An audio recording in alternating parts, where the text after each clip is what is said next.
Hi, welcome to another Q&A for the 2023 San Francisco Independent Short Film Festival.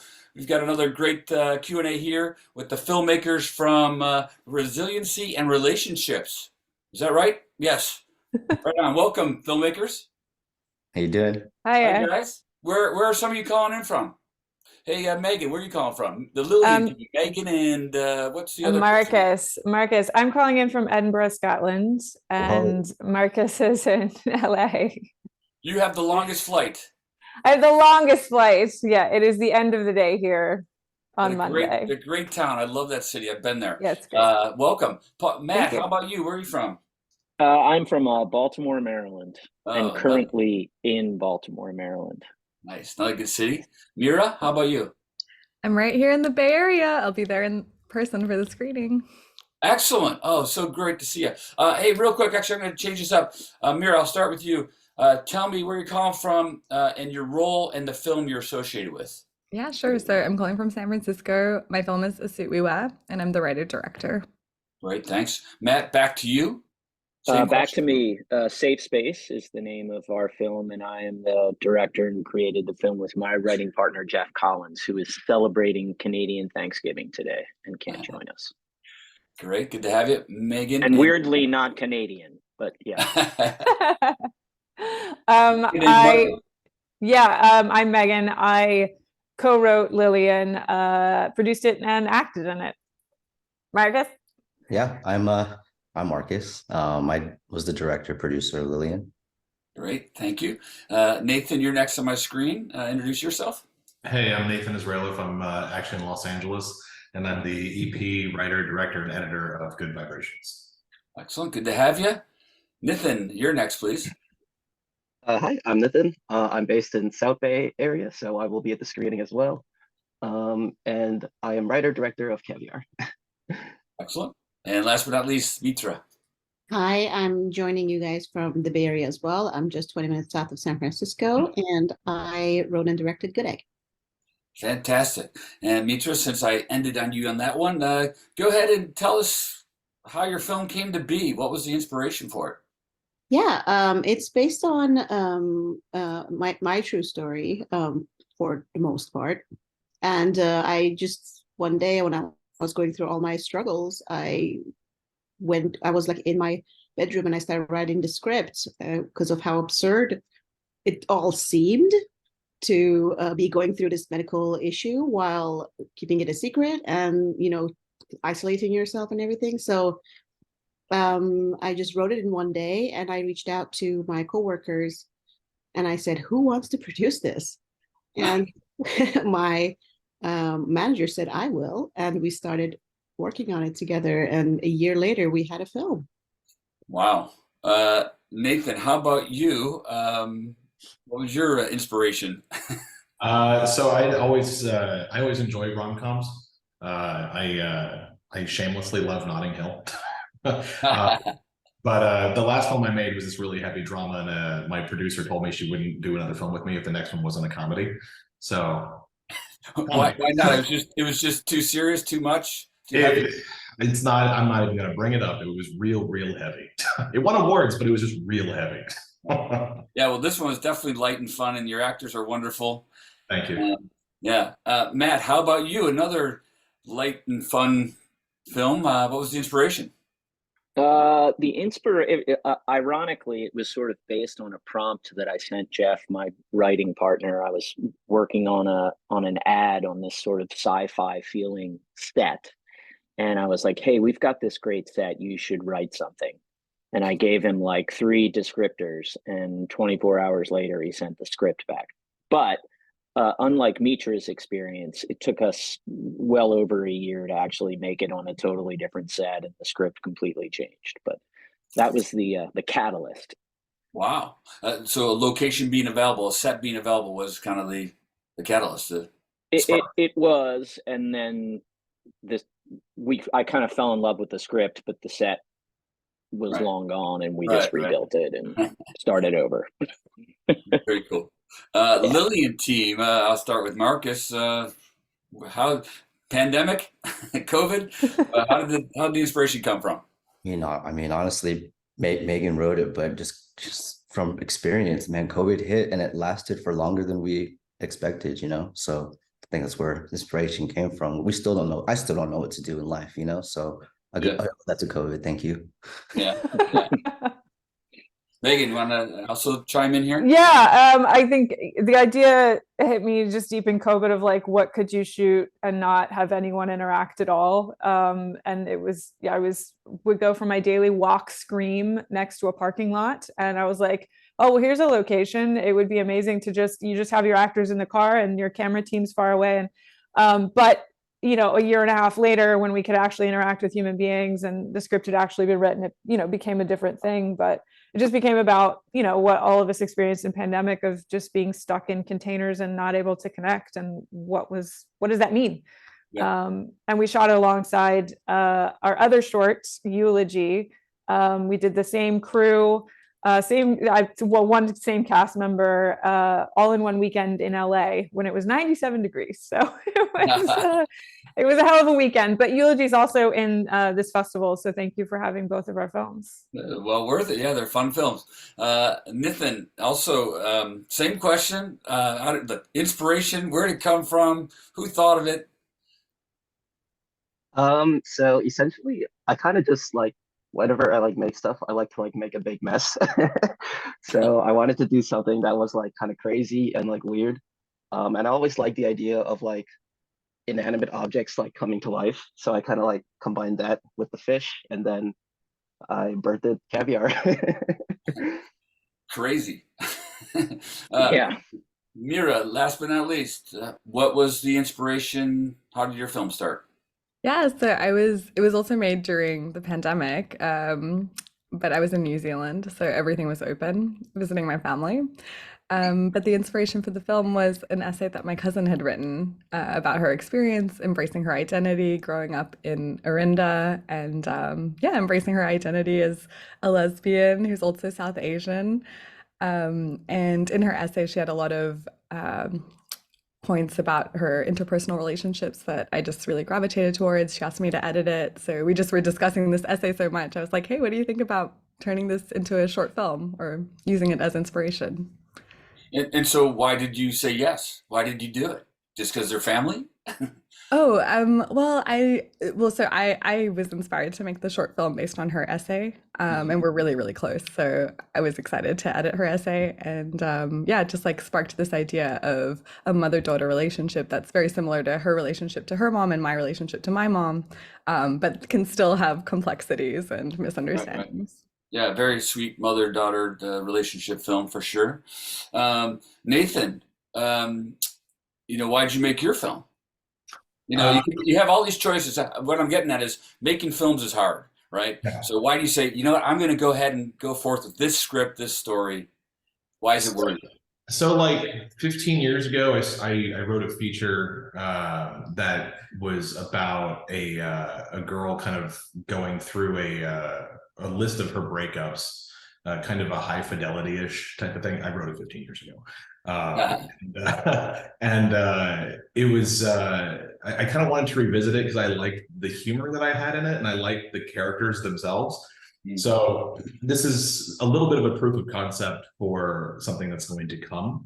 I'm rewriting that script to be centered around the Julia character and her friends, and just kind of Cool. difficulties of dating, because dating. Well, yeah, proof of concept. Yeah, neat. Nathan, yours definitely isn't a proof of concept film. So just for kicks and laughs, or just for being creative? Why'd you make your film? Yeah, I think just for laughs. Yeah, I think it's like I think I'm excited for the screening because it's like funny to see people's reactions when they watch it. Yeah. So like I think it's just fun to like do something crazy and like see how people react and how they take it. So I just wanted to get crazy, I guess.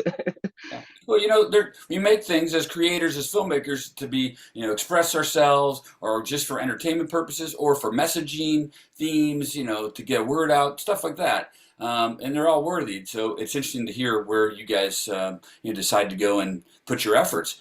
Lillian, creative expression I see, I could definitely feel all the emotions that went through your characters. It's like it was totally relatable. I actually even, not to make fun of myself, had a day of full hazard suit mask wearing during the pandemic.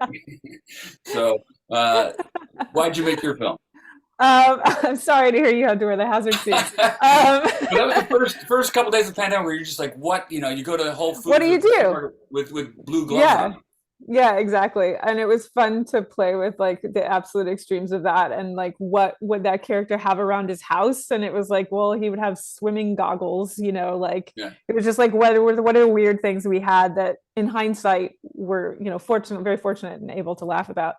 I mean, you know, I think we just wanted to explore what in the one of the hardest moments, the separation, what do you do when you can't connect, when you can't have that moment, and what happens, and what are all these barriers. And I think Marcus did such a lovely job of helping us find, you know, all of that glass separating them, but also all that sound, and like what it's like to be stuck and you can't quite hear and you can't quite read each other's lips, and it's just a mess. And so you're through a phone and it's digital, and it's just sort of all the awkward, weird, horrible things when all you want is just to be face to face with someone with nothing between you. Yeah. And your character expressed that well, and she does better leaving that guy anyways. He was They're both not great, so no.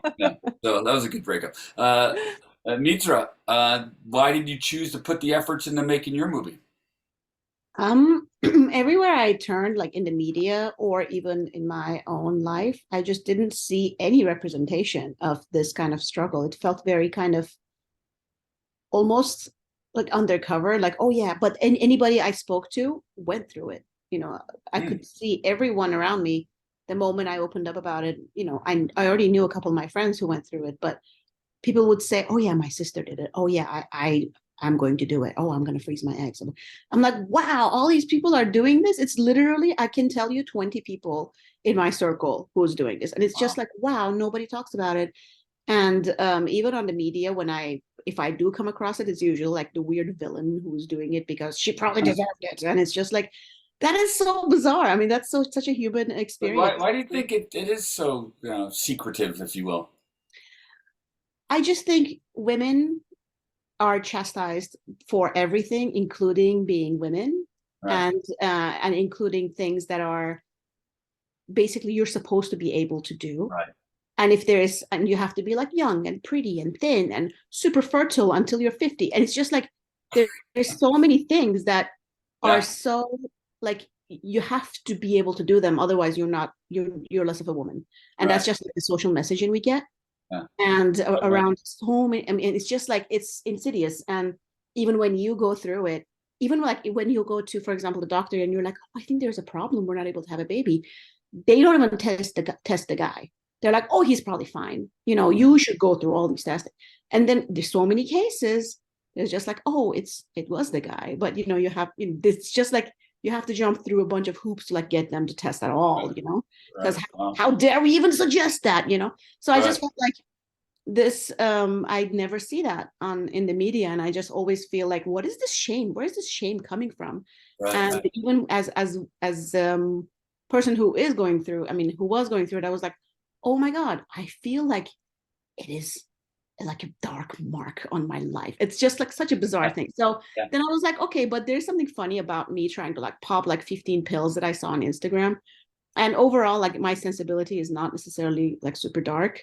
So even if there's a dark topic, I always want to like put a little bit of like a levity to it. So this is why I combined. Yeah, you had a nice range of emotional scenes and emotional moments. No dialogue, right? No talking. There is one line, but that line is like, I think that line for me is like the revelation of like, oh, she's doing all this because she's self-blaming.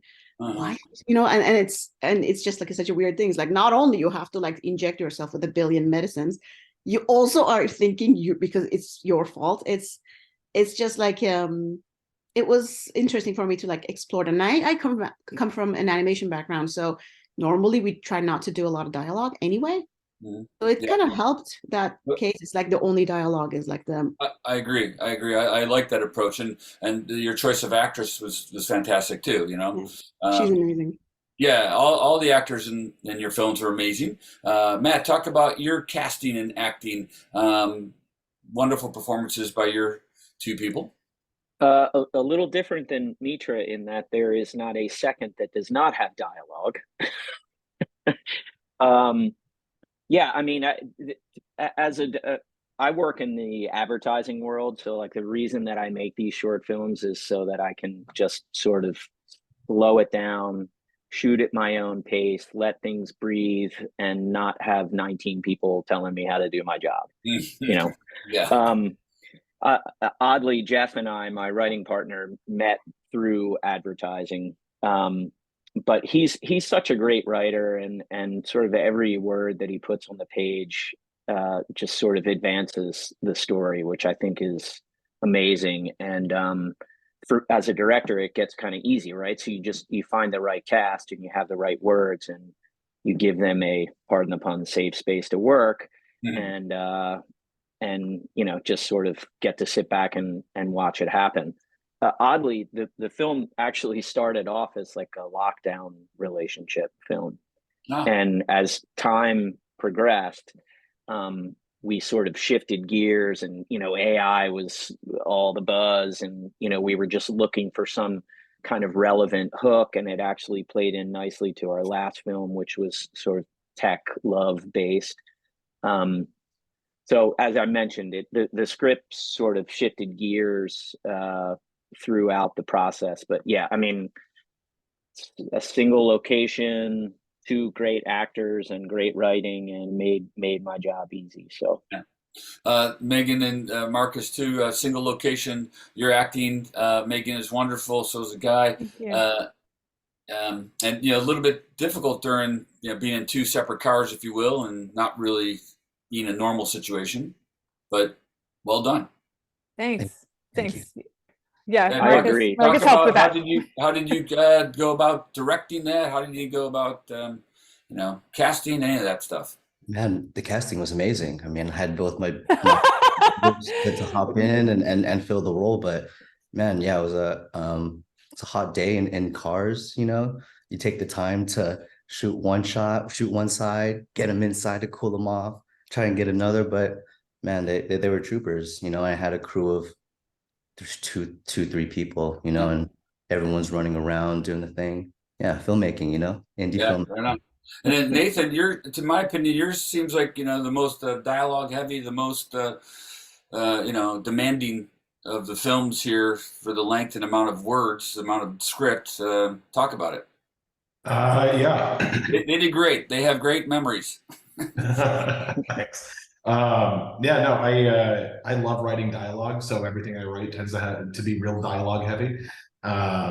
The film started out, so I can get very awkward when I shoot certain types of scenes, and if you watched it, there's a mock female masturbation scene at the very beginning, and I just had my back turned watching a screen. And anytime I needed to make an adjustment, we had shut down the set, and my DP is a female, and her AC was a female. So outside the sound guy, we were the only two men in the room. Oh, okay. Anytime I needed to make an adjustment, I'd call the AC over and just be really awkward. Be like, can you just ask her to? Smart. I felt so weird just trying to like instruct her on how to do a mock masturbation.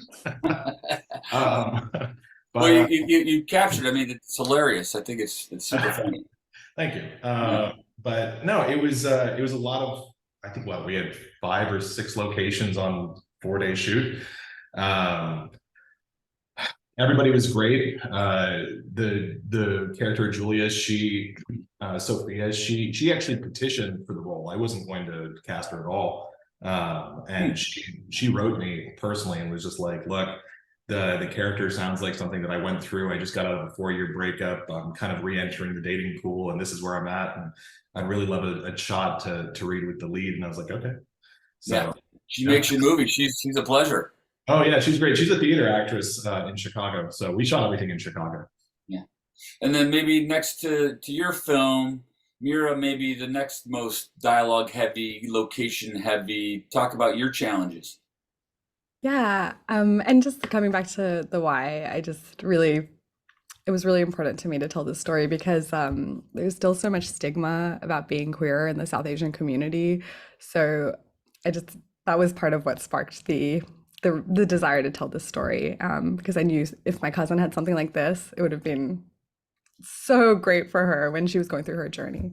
And so yeah, so I mean, challenges overall, I will say shooting in Wellington is an amazing experience. Everybody is so nice. We got locations just like by asking. And people were very excited. But yeah, my cast were just incredible, and I was very picky about who I cast, and I found out that a lot of the actors are based in Auckland, so casting did become a bit of a challenge because we had set up shop in Wellington.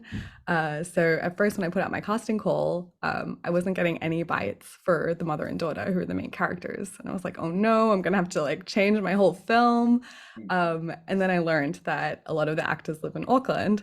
So then I was like, okay, I think I can like scrounge up some budget to make sure I can fly some people over and yeah, just like expand our pool. And finding the mother especially was difficult because yeah, again, I didn't get a lot of bites. So I just started emailing anyone in the community. There's a great organization called the Pan Asian Screen Collective that I'm a part of in New Zealand. And so I just reached out to people who I'd never met and just said, hey, do you have any recommendations? And I got my amazing, amazing cast.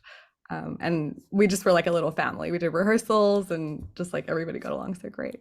That's nice, nice. Nathan, you inspired me to ask the challenging question because it sounds like your hardest challenge, maybe not, was, directing your lead actress occasionally to go and fake the scenes you're talking about. Any other challenges for you, Nathan? Oh, for me? Sorry. Um, so that was the most challenging just for me on an awkward level. But overall, we had all the locations locked down. Outside of the park scene, where we had beautiful weather the entire weekend, and then the park scene, we showed up and it was 50 degrees and windy. And we stole the location. And as we kept shooting throughout the day, by the time we had finished shooting the location, it had gone from 50 and windy to 75 sunny and totally great. So, yeah. Yeah. And how about Nathan? Was the floating fish? Is that the most difficult thing? What was the challenge for your movie? Or was it actually the flies buzzing around the costume? They were kind of a nice ad, honestly. It was kind of, we got lucky with those, to be honest. Those are real flies. Yeah. Not expected, but welcome. Yeah, the fish was tough. Essentially, we had to like cut a hole in the back and shove a yardstick through it, and then like we were puppeteering it through that. So that was a bit interesting. Definitely building the whole fish suit was very hard. Because like the fish are extremely slippery, and I didn't quite realize how slippery they were. So we had to like run like and grab like safety pins and stuff, and like find ways to make sure that they would stay on and not fall off. And then my poor actor was inside this terrible fish suit for like 4 or 5 hours out in the sun. And oh my God, it smelled awful. And it was like, it was terrible. But he was a trooper and he went through it. So yeah, that was definitely the hardest part, is making sure the fish suit came together. But yeah. Matt, challenges with your production. If I remember correctly, I mean, it almost seems like a one take, but I'm sure there's cuts. But any challenges for Yeah. your? Not really. I mean, that's kind of the joy of making these short films and sort of taking a break from sort of the constraints of clients and creative briefs and things like that. We just get to have fun. So the challenging things just add to the fun. Right. Building the set was obviously kind of our biggest thing to do. And it was, most of that stuff was just sort of like bought and borrowed from Amazon, and boxes were showing up over the course of a couple of months. And I had an idea of what it was going to look like, but until we built the set on the stage, it was like, I hope this works. Yeah. Yeah. But yeah, I mean, that was probably the biggest challenge. Was how long was your shoot? Just a day. Yeah. Wow. Yeah. Just Yeah. today. Amazing. A lot of dialogue. The actors were super prepared, and that made all the difference in the world. Mitra, how long was your shoot? It was 3 days over the Labor Day weekend. And any major challenges? Any? Yeah, the third day was like the hottest day in the Bay Area in like something absurd, like years and years. And it was like 100 something, 105 or something in Lafayette where we Ugh. shot the street scenes. And all our extras had to show up there, all the film crew, 6 a.m. And it was hot. It was so hot. So yeah, Mitra, since I'm on you, we got time for one or two more. What's something? What's a takeaway from this project? What's something you've learned or something that you want to share? I fell in love with live action. I just thought it's like one of the most fulfilling experiences I had. And because I usually spend my time doing animation, it just felt like, oh my God, I can shoot something and it's done. I don't have to like draw every frame. But I also realize that I love working in groups and just kind of giving the I guess the helm to like my cinematographer and working with her, Sarah Jaffe. She's incredible. Working with my producer, I just really love the collaboration. Yeah. And that kind of energy. I mean, the fact that I opened the door to my house and 6 a.m. like 30 people walked in, I was like, this is how I want to live for the rest of my life. Oh wow! So it was just so fun. That's surprising. It's not usually the case after an experience of filmmaking. That was very courageous of you. Well, it was only 3 days. I mean, I don't know if I'm going to say the same thing after like a 3-month shoot. I'll probably be like, I want to, die. Yeah. But this was super fun, and that's what I took away from That is dedication to your project and your craft. it. Nathan, how about you? A takeaway, something you've learned? I think I don't know. I think mainly it would probably be on like because I also DP'd it, was like on like the lighting side of things. On like the indoor stuff, I kind of like learned a little bit more about like how I like to light things or like how to set things up. And also like I definitely like learned a lot more about like working with like visual effects in like a, but not like overt ones, like more like subtle stuff. But yeah, it was a lot of fun, and I definitely want to like, yeah, and I think I just learned, yeah, I like making a mess. I like getting crazy, so I definitely want to do something Filmmaking can be crazy. messy, And yeah. right production design is fun. Marcus, Yeah. what'd you learn? I mean, I relearned filmmaking is really hard. And if you surround yourself with the right people, you trust in the right crew members, and you give your trust, and they give the actors, and the actors give you trust, yeah, it'll come together. You see the blood, sweat, and tears, and the little hours that we have together, and it shows on screen, so Yeah, right on. Truly said. True that. Matt, what's a takeaway? What's something you've learned? I've learned that I'm ready to move on from the one location film. I've loved doing it, and typically it's driven just by the fact that these projects are self-funded, so we're just trying to, keep it realistic. But I'm ready to move on beyond that. And I also learned weirdly deep into my career, like, don't be afraid to ask for anything, because we were shocked. I sent an email to Peter Schilling's team about the song Major Tom that's at the end of the film. And I Love was it. like, Yeah, loved it in there's there, no brother. way. There's no way. And they were like, yeah, sure. Wow.